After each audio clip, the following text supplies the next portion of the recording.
This is the Momma Fit Podcast. This podcast is dedicated to all those mamas out there that want to fit a workout in a day, or want to fit in a moment of bliss, or hey, you want to fit into those skinny jeans.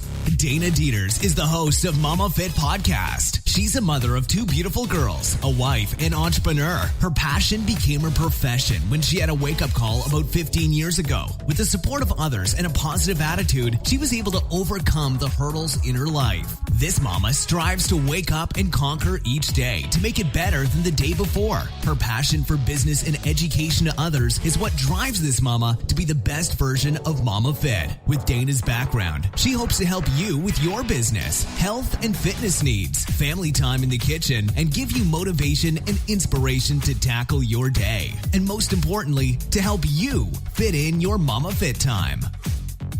Welcome back to the Momma Fit Podcast. See, I said I would be back, and I am. So today we are going through some things that I always get questions on about weight loss. Like, what are some things that I should be doing? So I'm going to tell you the things to stop doing if you want to lose weight. I'm sure you've heard a million things that you should be doing to lose weight. But what happens when you're watching what you eat, work out regularly, and you still can't seem to lose the weight? And this might be because you're not focusing on the weight loss don'ts. Yes, there is actually a number of sneaky things that might be jeopardizing our weight loss efforts. Whether you're trying to completely overhaul your life and lose lots of pounds, or just trying to lose that final 5 or 10 pounds that might be love to stick around, it's very important to focus on weight loss don'ts as much as the weight loss do's. So here are some common habits that might jeopardize your ability to lose weight.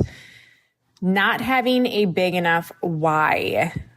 This is actually a pretty big one, and one that gets completely shadowed. So stop and think for a second about what is your why for weight loss. Is it because you want to reduce the risk of heart disease? Perhaps you want to fit into your skinny jeans. Maybe you just want to feel confident in a pair of shorts this summer, or perhaps you just want to run and play with your kids without feeling winded. Your why can be anything you want it to be, but it needs to be bigger than your why not. Things are going to make it a little bit more difficult for you to stick to healthy eating and exercise routines. Birthday parties, rainy days where the gym sounds like torture, that time of the month where binge eating a tub of Ben & Jerry's every night for a week sounds like heaven. But when your why is big enough, it'll make all your why nots seem very small. Need some extra motivation? Studies have shown that receiving money or gifts is a big motivator for changing behaviors. So a lot of health and wellness companies, even in this area, provide weight loss and fitness challenges that are cash prizes, or you get memberships for free, or even just gift packages of fitness goodies. So when you achieve your weight loss or fitness goals, if you're the winner, you get these great prizes, and that could be some extra motivation that you need. And we do offer 6-week challenges over at Integration Fitness. You just gotta, holler at me and I will get you in. So that is just one extra do that will help you. Another big one is skipping breakfast. So just like a car, our bodies can't run on empty. This is why breakfast is the most important meal of the day. We all should know this. It provides us with the fuel we need to get going and reduce the risk of heart disease and type 2 diabetes. But most people don't know that skipping breakfast could be the biggest factor in the inability to lose weight. Eating a healthy, nutritious breakfast is the best way to jumpstart your metabolism and will help you reach your fitness goals faster. So one, for breakfast, try to avoid all that junky carbs, refined sugar, and hydrogenated fats for breakfast or anytime. Instead, fuel yourself with a healthy option like scrambled eggs with maybe 2 pieces of toast and some butter on it. Or maybe oatmeal with some peanut butter, Melt it in with some protein powder for your protein. You always need to have protein, you guys, for each meal. That is huge, okay? Make it easy. I mean, whatever you have time for, maybe overnight oats with some Greek yogurt. There's your protein with the overnight oats. The oats inside, you could add some nuts, maybe some berries, and there you go. I hear this one a lot. A lot of people say, oh, I had my cheat meal.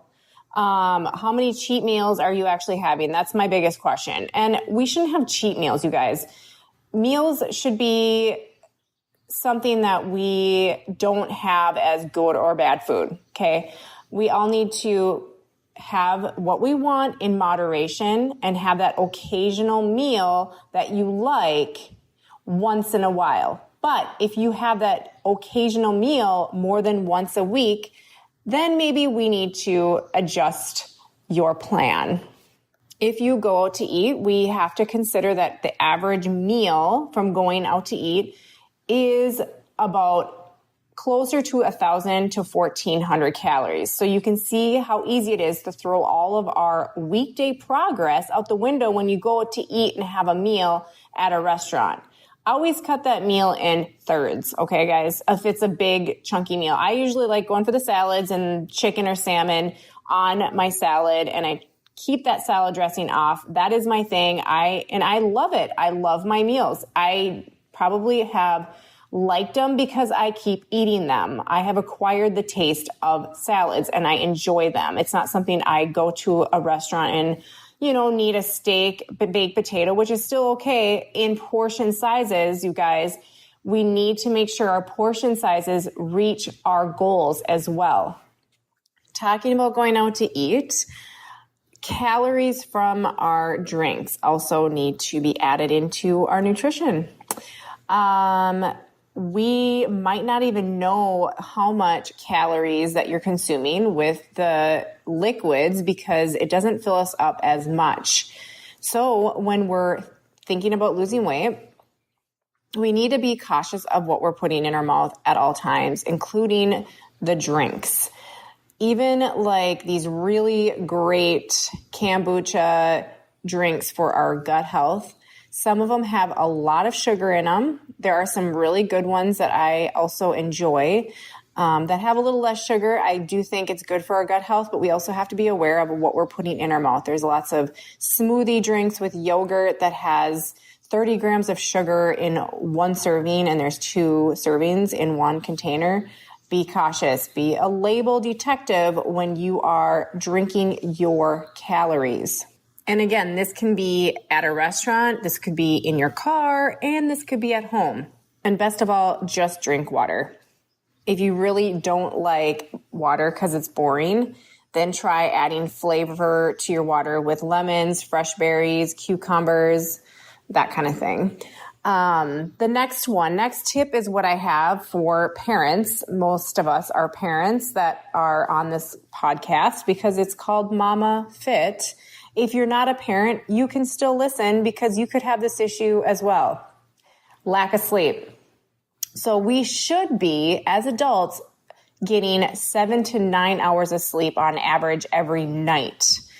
But 40% of us Americans are just getting about 6.8, which I think is still pretty good on my end because I know that is one of our things in our household right now is sleeping. My 2-year-old will not sleep through the night still. My little Stella has slept twice in the last 6 months. It is unbelievable. But a lack of sleep can result in weight gain, along with slowing our digestive function and increasing our cortisol levels, which can lead to stress and overeating. Here are some tips that help most people when they have any issues falling asleep. 1, don't use electronics as that could be a problem. So that'd be your iPhone, laptop, or tablet, anything before bed. They say about 1 hour. So unplug within that 1 hour before bed. Set your room temperature around 60 to 67 degrees, which is considerably normal and obtainable for sleep. Also, set a sleep schedule and try to go to bed at the same time every night. And that's huge. I feel like when you're on a schedule, your body is working so much better. And they say that with kids too. So it goes both ways.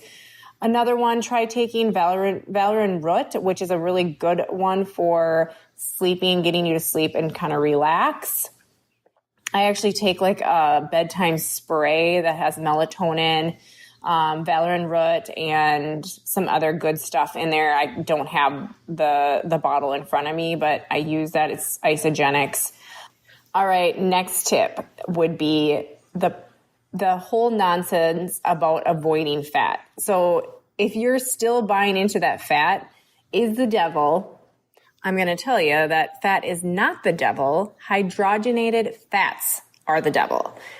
Contrary to being the devil, fats like monounsaturated and polyunsaturated fats help lower cholesterol, reduce the risk of heart disease and type 2 diabetes. Additionally, eating healthy fats like avocado and coconut oil can help you feel full longer, which makes you less likely to overdo your next meal. This is a biggie, and I'm all for this because I was a cardio junkie.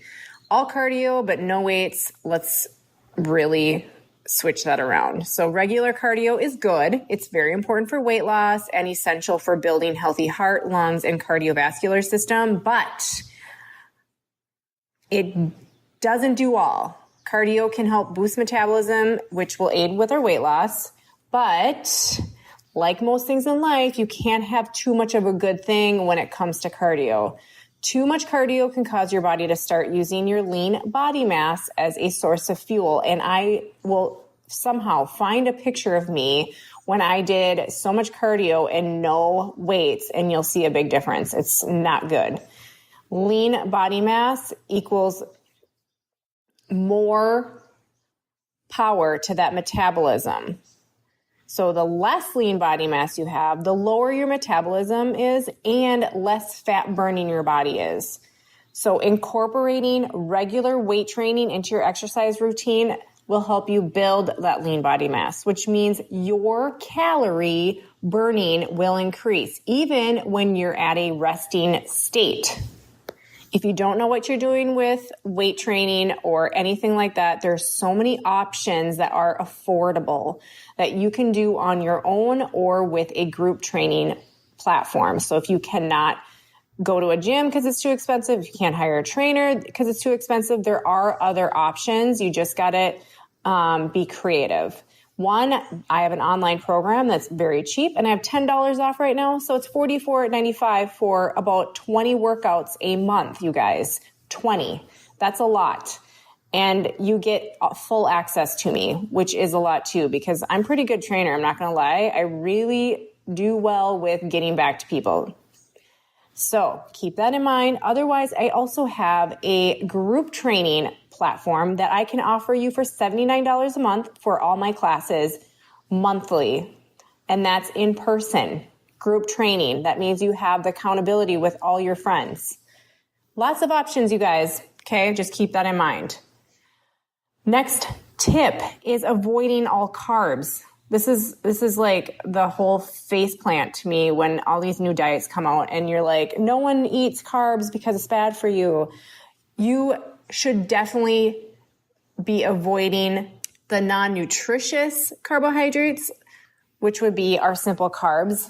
And our simple carbs are sugar, which are low in fiber, rapidly absorbed into our bloodstream that can cause us to spike in blood sugar levels. So examples of simple carbs that you would want to avoid are candy, processed foods, and soda soft drinks. But I will tell you, our bodies actually need carbs to function properly. So complex carbs are the body's main source of fuel that provides us with sustained energy throughout the day. We all need that. And that doesn't cause that rapid spike in blood sugars. But pairing this up with, obviously, in our meals, are proteins that will slowly digest until our next meal. Our carbohydrates, the complex ones, contain fiber, which is another good one, you guys. We need fiber to keep that digestive system functioning properly and keeping us regular, you know what I mean, which can help with weight loss. Some examples of these complex carbohydrates are oatmeal, pumpkin, sweet potato, whole grains, beans, fruit. Those are just the ones to start with. Just make sure that you are providing your body with the best carbohydrates that fuel your body with nutrients, fiber, and the energy. All right, on to the next topic, and this is the one of the worst things you can do to lose weight, and that is to starve yourself. When you drastically reduce the amount of food you eat, we're obviously missing on those vital nutrients that our body needs to function optimally. So for females, and I am going back to like the old school when I was actually in my eating disorder treatment, we had to be at 1,200 calories a day just to function our organs that we have. That means to breathe, pump blood around our body, repair cells, and that sort of thing. So we had to be at 1,200, and that was the thing that I had to remember when I was in my eating disorder days and I was in the hospital. So I was in the hospital when I had an eating disorder. I don't know how many people know that, but yep, it was a while ago. Anyway, so just remember, women need the minimum of 1,200. So when I hear people doing these crazy diets, speaking of one that is in this area that has people on 900 calorie diets, one, it like makes me like wonder how that's even okay to do, but it is not good for a body to function on. Even if you are walking to your car and that, you're still burning, and you need that extra to just have your body properly working. So anything below that is very serious, and it jeopardizes our health, our long-term, the long-term part of us that can cause organ failure or even death. So really, and I say that because I did starve myself. I was in that one category of starving myself, and I thought that was going to make me lose weight. But you know what? It really didn't. I was at one point eating the same amount of calories, 600 calories a day, and I didn't lose weight for a year. And I was eating like way less than I should have been, but my body was like in fight or flight and trying to just stay alive. So starving yourself will only put your body into a starvation mode, which means the body stores fat, then starts breaking down your muscle for fuel. This is the exact opposite of what you want your body to be doing. And while you may initially lose a couple of pounds, you might immediately gain them back when you start eating again. So in a nutshell, starving yourself is incredibly bad idea. Instead, eat a nutritious diet consisting of fresh whole foods with the abundance of fruits, vegetables, and lean proteins, foods that fuel your body, that give you the nutrients to give you energy. All right, next one. This is a biggie, and this is where you got to put your label detective hat on. Eating hidden sugar. Sugar is one of those nasty guys that are lurking around every corner using the variety of names of 257 exact. Yeah, there is 257 names for sugar. Did you know that? That's crazy. You're probably doing a great job of avoiding the sugar bombs like cake, candy bars, Pop-Tarts, but you might not realize that almost every processed, prepackaged food you buy, it probably has sugar added into it. So again, look at the labels.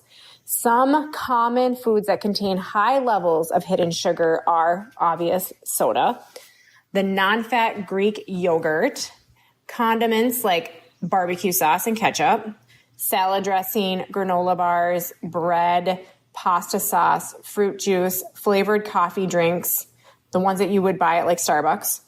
Seriously, they are lurking all over. And if you don't jot this down in one of those, not jot it down because we don't like write down anything anymore, in your app, like a MyFitness app, make sure you are adding those foods that you love or that you like. If you have not looked at the label, put it into that MyFitnessPal and you will be alarmed at some of the things that you will see. I promise.